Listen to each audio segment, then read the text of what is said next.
Hello. So you're here because you should have done this already, huh? You should have done this already. We've all been there. It's such a horrible feeling, isn't it? That kind of shame and guilt of, oh my goodness, if I'd just done this earlier, then I wouldn't be in such a mess now, and they wouldn't be upset with me, and I wouldn't be having to do it at the last minute or late or whatever. I get it. Take a second. Just take a second to breathe. Okay. We're going to come at this from two different approaches, and we are going to get this moving. First approach is tell me all the reasons why you shouldn't have done this already. Why is it completely understandable you are where you are? Maybe this thing is difficult and you feel a bit scared about it. Or maybe you've had a ton of other things. Maybe you've not been feeling that well. Maybe your kids haven't been well. These aren't excuses. These are reasons that it's not as simple as you should have done this before. Maybe you lack clarity. Maybe you didn't realize how big a task it was going to be. Maybe you've got 10 different priorities and you haven't really picked which one comes first yet.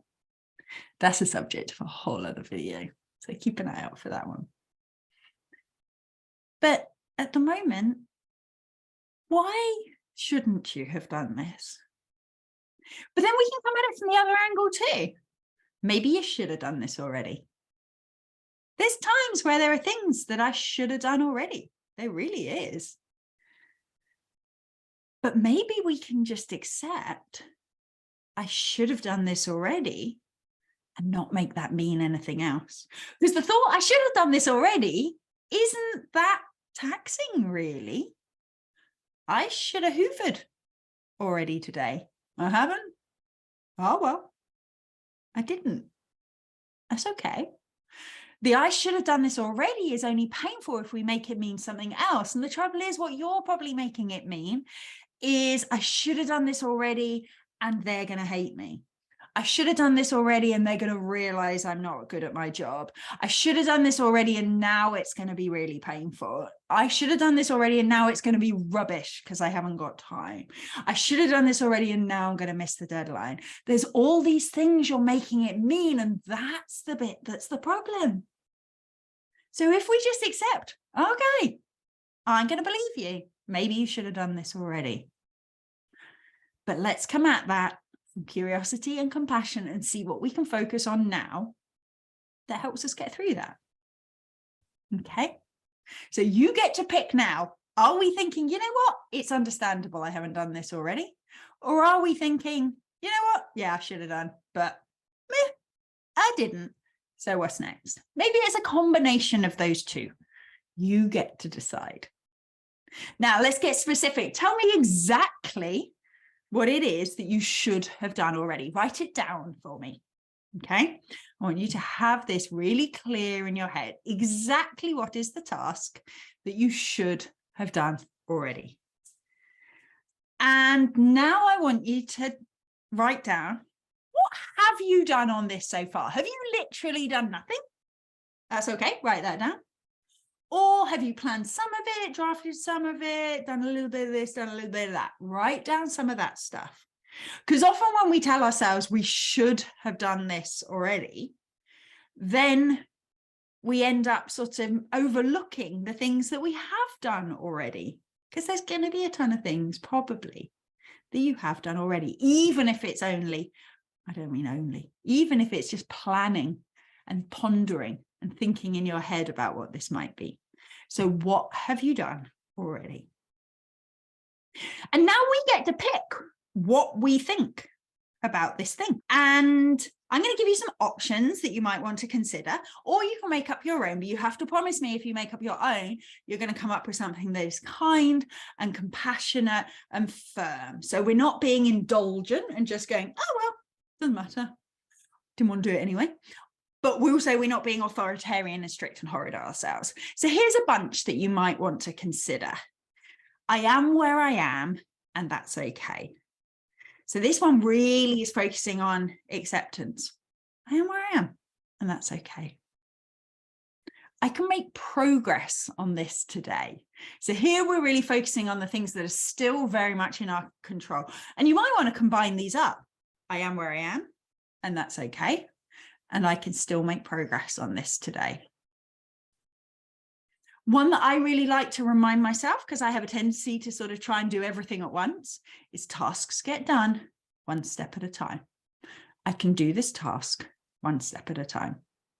Maybe I should have done it already, but I can take the next step now. You can also remind yourself it's okay that this feels hard. Sometimes we think that things have gone wrong because it feels hard, that we feel like we've got less time than we wished we had if we'd started sooner, and that it would be easier if we had more time. Maybe it's just okay that it's hard. Maybe it's okay that you're going to get this done in a shorter amount of time than you perhaps at the moment think you need for it. Maybe that's okay. Maybe this is hard, but you're going to do it anyway because you're capable of doing hard things. And that leads to the next one. I want you to remind yourself, as long as you believe it, and I really hope you do, I have done hard things before. Because I know you have. No one gets to study and work in academia without having done hard things before. I've left things to the last minute before, and I can still get this done. Another one I want you to believe, and some of you might not at first, but try and trust me on this if you can. I get more done when I'm kind to myself. Because you are probably feeling like what you need right now is to be told off. You know, you should have done this before. Why are you so useless? Maybe you have a voice from your childhood. Maybe it's a parent. Maybe it's a teacher who used to talk to you this way. Oh, you're so useless. You always leave things to the last minute. Why didn't you do this when I told you to? Da, da, da, all of those thoughts. And part of us thinks that if we don't have that nagging voice in our head, we'll simply never do any of these things. But that's just not how it works. When we have that nagging voice in our head, we feel things like shame. And the problem with something like shame is it makes us avoid things. It doesn't make us go and be really productive and get on with things. Certainly not in the long term. It makes us avoid it. It makes us procrastinate. It makes us just beat ourselves up and use our headspace to beat ourselves up rather than using our headspace to getting this thing done. So you might choose to think, I get more done when I'm kind. Let's combine these up. I get more done when I'm kind to myself, and I can do this task one step at a time because I am where I am, and that's okay. So with those thoughts in mind, what is the next tiny step that you can take? The tiniest of tiny steps. And why do you want to make that step? Now, for some of you, the step might be letting someone know that you're not doing this thing or that you're not going to hit the deadline. Maybe that is your step. Or the step is actually getting started on the task. You get to decide which of those you take. But what's the tiniest next step? Why do you want to do that? Remind yourself, you chose to do this thing. And if you continue to do it, you're choosing to continue to do it. So why do you want to? Now, one of the things with getting going on something that you should have done already is this is clearly something you've got a little bit of resistance to because you intended to start it earlier than you have. So there's obviously a bit of resistance there. But one of the things that we know is that often when we get going, it's so much easier. And we sort of know that deep down, but we still don't want to get going. We still don't feel it yet. So I want you to remind yourself what it feels like to be on a roll. You know that feeling when you get going on something and you do this bit and you do that bit and you're like, I'm so good. I'm getting this going. How does that feel for you? New pens and new notebooks always make me feel a bit like that. How does getting on a roll feel for you? How nice would that be? Now, how can we also make this next step? You've identified your tiny step. How can we make that fun and easy? And I've got a whole other video on getting going on something when you're just generically struggling. It's the same things. How can we make it fun and easy? How can you make sure you've got a drink? How can you make sure that you're feeling warm? How can you make sure that you're somewhere quiet where you can get on with it? And finally, and I want you to plan this in advance, how are you going to thank yourself when you've got this thing done? This has been a task on your list for a while. It's something that you felt difficult about. It's something that you've not been looking forward to doing. You've put off for whatever reasons that might be, and you're going to do it today. I know you're going to do it today. You're going to make progress. So what are you going to do to celebrate? And I'm going to tell you right now what you're not going to do. At the end of today, you're not going to go, oh my God, I can't believe that actually didn't take that long in the end. I'm so stupid. If I did this sooner, if I'd done this before, then I wouldn't have had all that worry about it. I'm so stupid. It didn't even take that long in the end. No. No, no, no, no, no.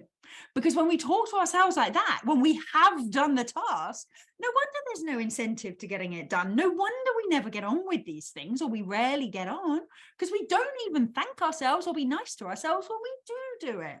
So let's plan now. If you make progress on this, you are going to say, I am so proud of myself.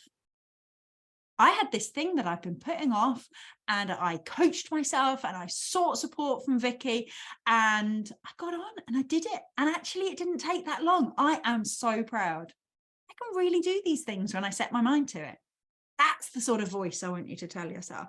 And if it takes time today, if actually you've finished and you've only made a little bit of progress, I don't want you saying, oh, it's been really slow. It's been really slow. It's been really rubbish. I hardly got anything done. I want you to say, look at me. I started. It's been so hard to get going, and today I got going. You know, I can really feel it. I think the role's coming. It's going to be so much easier to get into it tomorrow. I'm really looking forward to doing a bit more on it tomorrow. This is really good. I feel like I've taken some really positive first steps. That's how I want you to speak to yourself. Okay? It is understandable you haven't done this already. There is nothing wrong with you. You're not broken. There are too many things. It's totally understandable. You should have done this before. Fine. There's a million things we should have done before. It's all good. You have time to either tell people you're not going to do it, or to ask for more time, or to get on and do the thing. You can decide which of those it is. And then you are going to be super kind to yourself, and you are going to support yourself, and you are going to be willing to feel bored and confused and frustrated. And you're going to get this thing done, and you're going to be super proud of yourself. Good luck. Go get it. I'm proud of you.